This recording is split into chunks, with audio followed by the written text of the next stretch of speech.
Are we just a foolish herd, easily manipulated and prone to panic? Or are humans actually capable of profound, intelligent collective action? It's a debate that scientists have literally wrestled with for generations.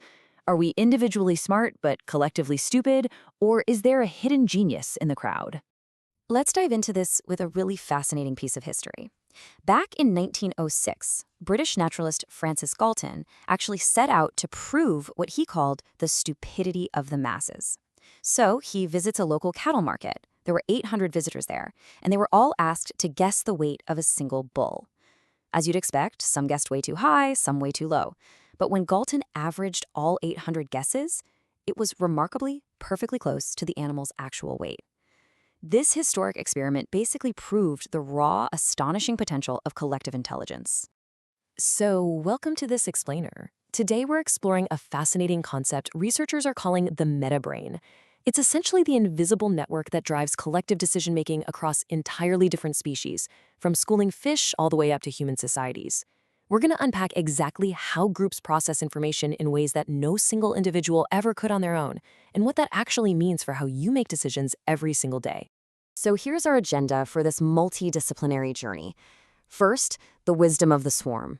Second, inside the animal metabrain. Third, swarm stupidity versus bee brilliance. Fourth, programming collective intelligence. And fifth, upgrading human democracy. We're leaping from sharks in the Maldives all the way to microchip factories in Austria. Section 1. The wisdom of the swarm. Nature's invisible network. It is absolutely fascinating how cross-disciplinary this research has become.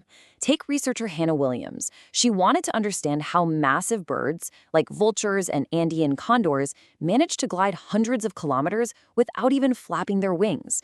Because big birds rely on the same thermal updrafts as human paragliders, she literally learned to paraglide and equipped human pilots with tracking gear. What she discovered was that by watching others in the sky, really reading the swarm's collective movements, individuals can fly far more efficiently and take much higher risks. Now, we usually think of swarms as a defensive tactic for prey, right? But AI drone tracking over the shallow waters of the Maldives has revealed something entirely unexpected. It's not just the schooling fish that are coordinating to sense danger. Even the predators, like juvenile blacktip reef sharks, use collective intelligence to hunt.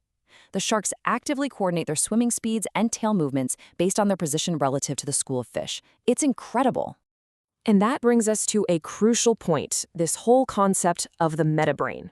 Think of it as an invisible connection among individuals that allows a group to achieve genuine emergent intelligence. If one fish in a massive school senses a predator, the entire group reacts instantly through local interactions. The collective is literally sensing the environment way beyond the physical capabilities of any single brain in that group. Section 2. Inside the animal metabrain, mechanics and surprises. To really understand this, researchers at the University of Constance are going to incredible lengths. They aren't just watching ants in the dirt anymore.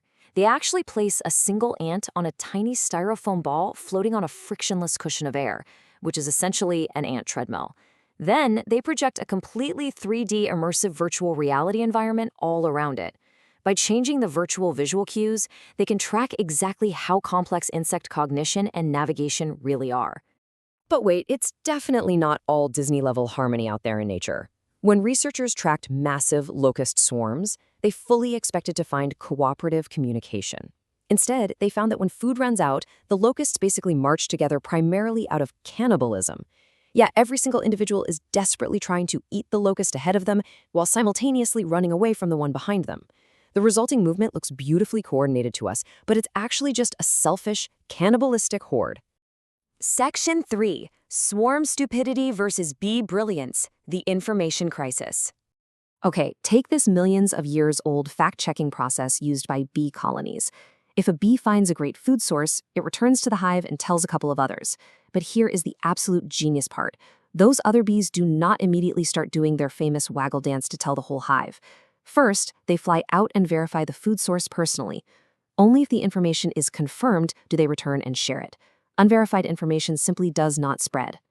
Now, contrast that strict verification with our modern human networks. Bees use strict verification, creating true swarm intelligence. Humans on social media, however, often exhibit what researchers are calling swarm stupidity on a massive scale. Information is blindly copied and shared without any verification whatsoever.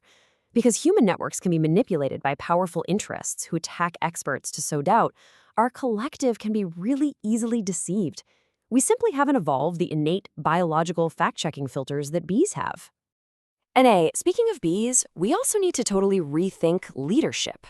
Using AI robots that continuously film hives under red light, researchers at the University of Graz found that the queen bee is not some authoritarian dictator, nor is she just a passive egg-laying machine.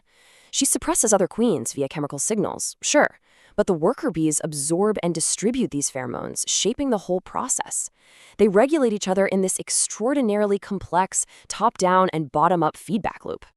And this bottom-up intelligence starts early. Flightless young bees, often called baby bees, can't even regulate their own body heat.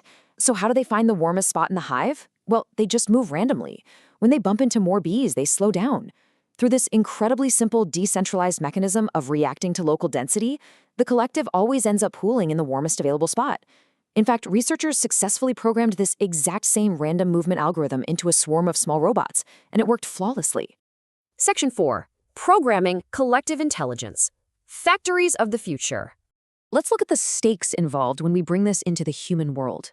The Infineon microchip factory in Austria operates in an environment that is 20,000 times cleaner than a hospital operating room.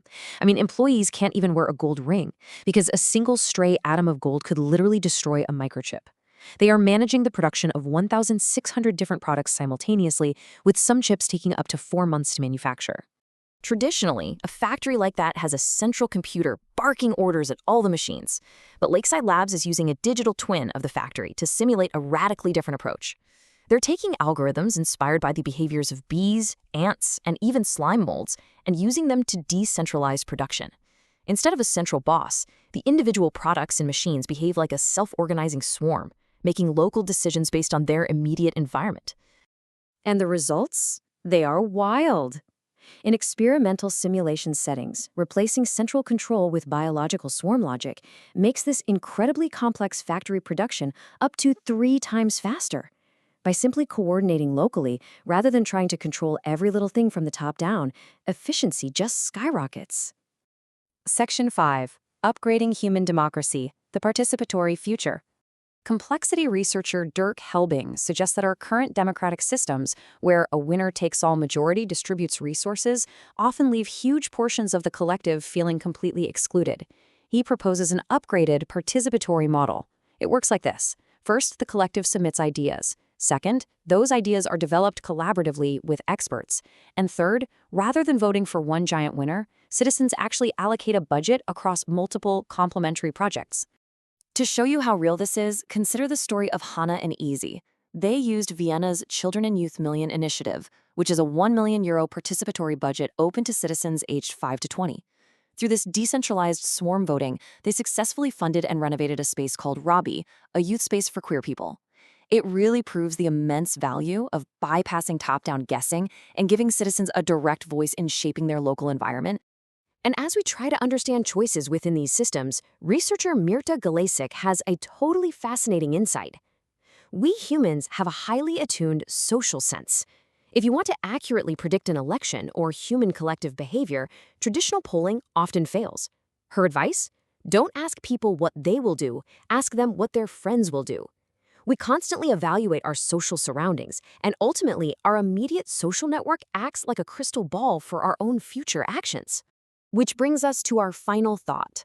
You are part of the human metabrain. Every time you share a piece of information, or vote, or make a social choice, you're sending a signal through the swarm. So the big question is, based on everything we've seen today, from the strict fact-checking of bees to the incredible emergent power of a coordinated group, are you actively contributing to our collective intelligence, or are you just blindly following the herd? Thanks so much for joining me on this explainer, and I'll catch you next time.